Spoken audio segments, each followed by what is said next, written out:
నటుడు కృష్ణంరాజు జయంతి ఇవాళ. ఆయన జయంతి సందర్భంగా పశ్చిమ గోదావరి జిల్లా మొగల్తూరులో మెగా మెడికల్ క్యాంప్ ఏర్పాటు చేశారు. కృష్ణంరాజు సతీమణి శ్యామలాదేవి కుటుంబ సభ్యుల ఆధ్వర్యంలో ఈ మెడికల్ క్యాంప్ నిర్వహిస్తూ ఉన్నారు. వైద్య పరీక్షలు చేయించుకునేందుకు పెద్ద సంఖ్యలో మొగల్తూరు ఆ పరిసర ప్రాంతాల ప్రజలు తరలివచ్చారు.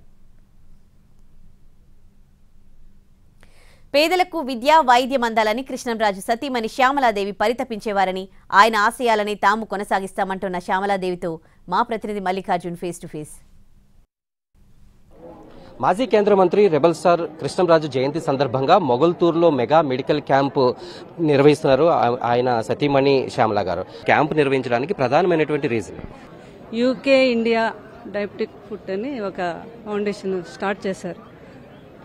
అది అనుకోకుండా కృష్ణరాజు గారు దీన్ని కంటిన్యూ చేయాలని మా పెద్ద అమ్మాయి ప్రసీద అమ్మాయి తీసుకుంది ఇదంతానా.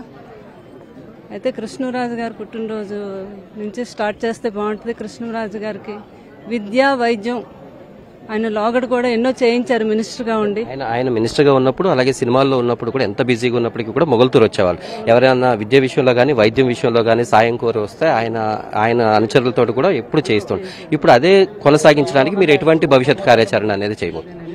మేము అదే కృష్ణరాజు గారు లెగ్సీని కంటిన్యూ చేయాలని నేను పిల్లలు బాబు ప్రభాస్ గారు నిర్ణయించుకున్నాం.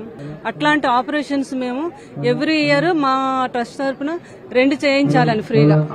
ప్రజలకే కాదు, మా మొగల్తూరు వాస్తవులకే కాదు, మొత్తం ఉభయ గోదావరి జిల్లాల్లో కూడా ఎవరికి ప్రాబ్లం ఉన్నా కూడా మేము ముందుంటాము. అయితే ఇక్కడ ప్రజలైతే మీరు రాజకీయాల్లోకి రావాలనేటటువంటిది ప్రజలైతే కోరుకుంటున్నారు. దానిపైన మీరు ఏదైనా నిర్ణయం తీసుకున్నారు? అంటే నా నిర్ణయం ఏమి ఉండదండి. ప్రజలు ఏం కోరుకుంటే వారికి ఎప్పుడూ అనుకూలంగా ఉండటమే. కృష్ణరాజు గారు అయితే నేనేమితే మేము అందరం కూడా వారికైతే అందుబాటులో ఉంటామని నేను మనస్ఫూర్తిగా చెప్తున్నానండి. కృష్ణరాజు గారి పెద్దమ్మ ఇక్కడ ఉన్నారు. మేడం, మీరు పెద్ద మెడికల్ క్యాంపు చాలా నిర్వహిస్తున్నారు. దీనికి ఎటువంటి రెస్పాన్స్ అనేది వచ్చింది?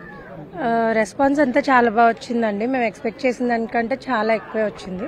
సో మేము చాలా హ్యాపీగా ఉన్నాం దాన్ని బట్టి.